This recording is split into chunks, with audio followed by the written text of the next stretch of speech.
Okay. So moving to the Notre Dame game Saturday. Look, I think Mike Bray is, I've said this before, I think he's one of the best coaches in the game. I think he's the winningest coach in Notre Dame history.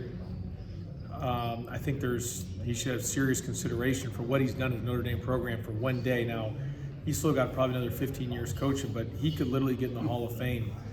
And he's not only just a great coach, but he's a great guy, just an incredible human being. And I think their team is really good. I think they've got really good players. They had a really good win yesterday. They can shoot the ball. They don't turn it over. They're just extremely well coached with a lot of good players. And every game that Notre Dame and Georgia Tech has played, as you've seen, it's gone down to the last possession or two. So Saturday, they're also, Notre Dame's retiring Kelly Tripucka's jersey. So Digger Phelps and that team will be there, and a lot of those former guys. So it should be a good crowd. And so we'll have to be really, really good. Michael DeVoe's still day by day, and we're just taking it one day at a time. That's all we can do until he feels better. And whenever that happens, we'll play. And if not, we'll just keep moving in the direction that we've been doing for the last two games. So that's that. They made some big shots naturally down the stretch. Looking back at the game, what else do you think that you needed to do better? Well, a few things. One, I didn't think we were, and this is a credit to Notre Dame, there was a couple things I thought defensively I was not real happy with our defense. We got 47-41, and Goodwin hit a huge three. They had a couple really tough twos, really tough twos, and we had some crucial turnovers, 7 between our 3 guards and 4 by Moses. And that hurt us. We didn't have a good first half, and that's a credit to Notre Dame. With Michael, is it a situation where he might not even practice, but you could go with him in a game? Yes, correct. I'm not going to practice him today. We'll see how he is tomorrow. So I'm going to give him one, So you'll travel him and then we'll travel him and just versus Louisville. He told me 10 minutes prior that he wasn't going to play. And then he decided to play, and then versus North Carolina State, 10 minutes prior, said he wasn't going to play, and he said he couldn't play that game. So it'll probably be a game-time decision, literally, depending on how he feels waking up on that Saturday morning. Is it feeling better at all? Yes, it's feeling better. And like, I could not practice him tomorrow and still play him on Saturday type thing, because I'm not – I want guys, but I'm not going to hold a guy. At this point of the year, he's practiced enough and played enough that he could – be out for a little bit, and then now maybe I have to shorten his minutes a little bit, but so we'll just have to take it day by day, Kelly. That's kind of where we're at with it. Does he have a sprained tendon or something in his foot? It's just a sore foot, and it really comes down on his pain tolerance. Obviously, as much as he's cutting and moving, it's just it's more on his pain tolerance. I imagine defense is probably the harder part for him with that because of the unpredictability of. Yeah, that and Kelly, we do a lot. If you notice, we do a lot with our pivoting and stuff and our footwork. Sure. So that too. But it's hard.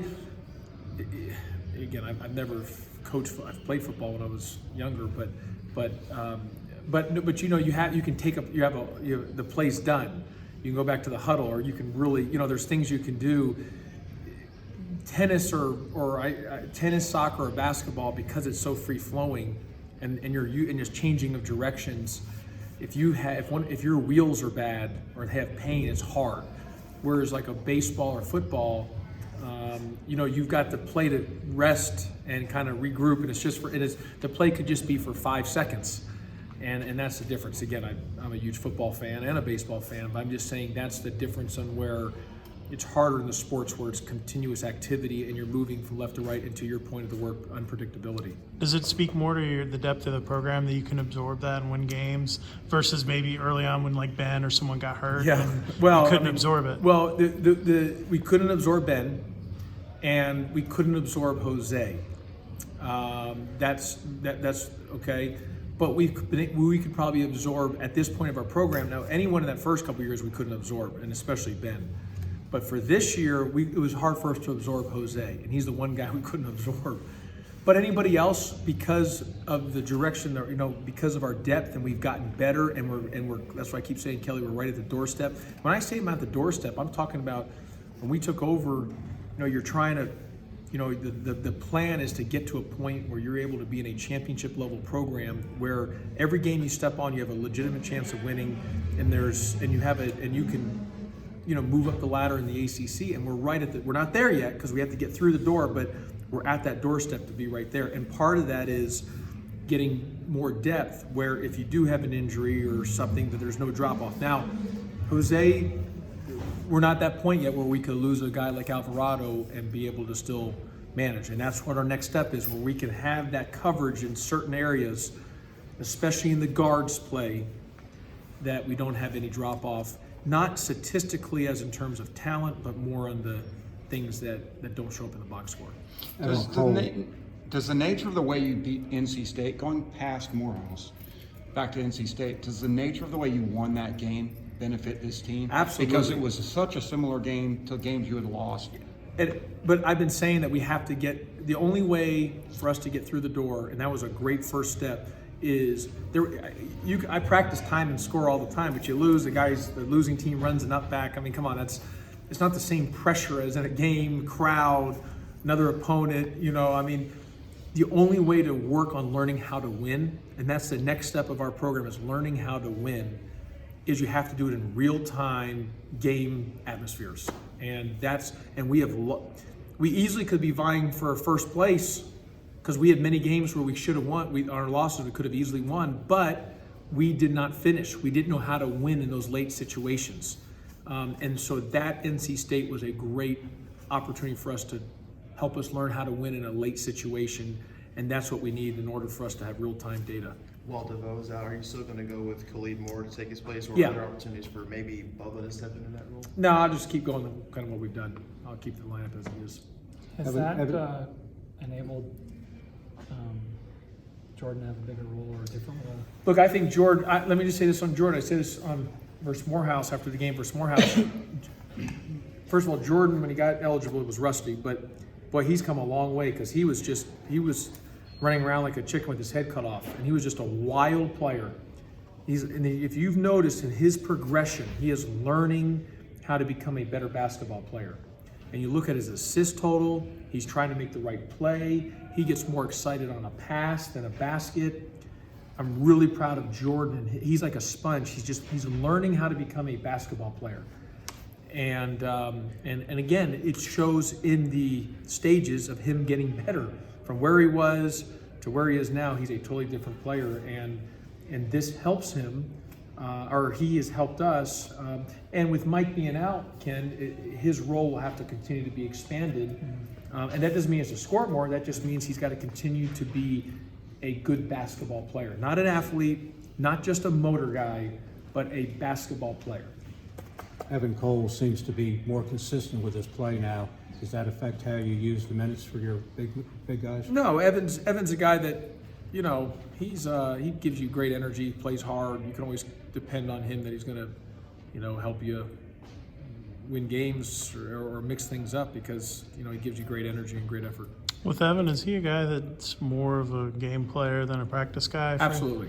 And I imagine that frustrates you a little bit. We're on him in practice and all the time about stuff, but yes, but he, he's a gamer. With the regular season starting to dwindle down, what's your stance on how you think this team is going to perform, or should I say, you think this team is starting to get set up well to maybe making a run for the tournament? Well, we got 10 regular season games left, and besides after the Louisville game where it's a week, because that's our bye that weekend after we play Louisville. Otherwise, you're 2 games a week, and it's go time now. You kind of are what you are, and we've got to continue to get better, and we've got to, in this 10-game kind of season left, to see where we finish in the standings before obviously conference tournament. It's go time, and to what I was saying to Kelly earlier, I do think every time the nice thing is every time we step on the floor, we have a legitimate chance of winning the game. It doesn't mean we're going to win, but you can go in the game saying, okay, we can win this game. This is the first year I've been able to say that every time we stepped on the floor, to be able to do that, and that's a nice thing to have going in. If you guys are able to finish down the stretch and compete at a high level with the rest of the regular season and maybe get that first round bye in the ACC tournament, how confident do you think you'll be with your team at that? Well, I think the next step is we want to get off of playing on Tuesday. So, you know, I mean, that's you know, I credit Ken for this because we're doing a good job on the road. You know, we're winning road games. You know, we've taken the right step on getting guys better. We're deeper in some areas. We're able to, you know, be in every game and have a legit chance of winning. I think the next step now, even after that, we got to be able to learn how to finish and win close games. But the next step besides that is we got to get off on Tuesday. You know, you want to be playing Wednesday, Thursday. Now, if you're playing Tuesday, you need to win Tuesday to play, but you want to be able to get that next step is not playing on that first day. That would be, I mean, and that hasn't happened here in a while at Georgia Tech, and that's the next step for us. We've got to be able to try to get to starting off on a Wednesday or Thursday. Do you have any sense for whether or not you're likely to play more players than 7 at Notre Dame? I mean, the Morehouse game was an exception, Yeah, and you got yeah. the DeVoe injury, but you played Well, I obviously think it everybody. depends on, you know, Notre Dame plays really about 7. They played 8 versus Wake Forest, but you know, if you notice, Notre Dame's not like a team like a Duke or Florida State or Louisville where they're just you know, they're just so cerebral. They're just, even though they're just such a good offensive team, it's not just a flying down, you know, all over defense type of game where it's just, you know, So my point is we'll be able to play. You can still play less guys, and they'll be able to keep their rhythm in a sense. And I think, you know, Notre Dame just kind of makes that game what it is. You know, the way they play, their style, because they're just so offensively skilled and well coached. So, I mean, look, I'm going to go in and try to just win the game. So if it's 5 guys, 6 guys, 7 guys or more, I'll do it. How much thought do you give? How much introspection is there when you look at those close games you lost at home, back to back to back, more or less? Yep. Where, quite frankly, your team at times looked gassed the last 3 or 4 Absolutely. minutes. How much thought do you give to the fact you only played 7 in those games? I And then think- you look I at think- Khalid, who went DNP, I think and no, played quality minutes. James helped us win the game versus North Carolina State because he played a few less minutes. No, 31 I'm being minutes. serious. Yeah, and I mean, because Ken had asked me after the game about was it designed. I mean, I said 31 minutes is still a lot of minutes, and I mean you're still over 30 minutes, but It's not but 37. but it's not. But we had talked about as a staff and how do we get Moses to the 5 a little bit, so it gave James an extra minute or 2 to sit. And then we've got to find a minute, and also finding a minute or 2 for Jose. We got Jose some minutes, and there was a time there where I had to be strategic with our timeouts. So you're right. I think there was at times we were, but I'm also on the other hand thinking, man, you got to just dig in and suck it up. But you know, it's also, you know, keeping them fresh late helps too, and I think that helped us versus NC State. Against Notre Dame, are you looking for your guards to do maybe a little better job defending the dribble? Oh yeah, of course. And they did last game. They hit tough 2s, Notre Dame. They're a good team, but I didn't think we were great defensively.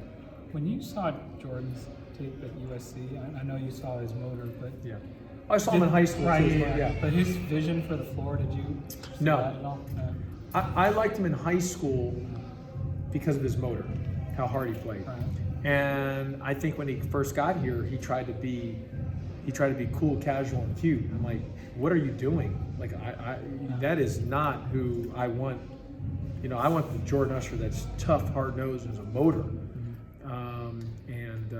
But with that, what he's done is he's been a sponge about about being a basketball player, and him slowing down Ken and having a great motor in transition, but being slow in the half court, and he gets excited about making the extra pass and finding the right guy, and so he's really improved, you know, as a basketball player, and I'm proud of him for that. Is the 3-point shooting his next evolution that you want to Yes, see? he's got to continue to do what he's doing as a basketball player, but next thing is he's got to be he doesn't have to be he's made a couple threes, a couple has gone in and out, but he's got to be at a, you know, 37% type where it's just, I won't say 43, but 37 will be fine. Even 35, I guess. He was pretty good at first year at USC. Yeah, I think, but he didn't shoot a lot. I think it was like 9 of 24 or something. I think, I can't remember. Yeah. A lot's happened since I looked at that stats.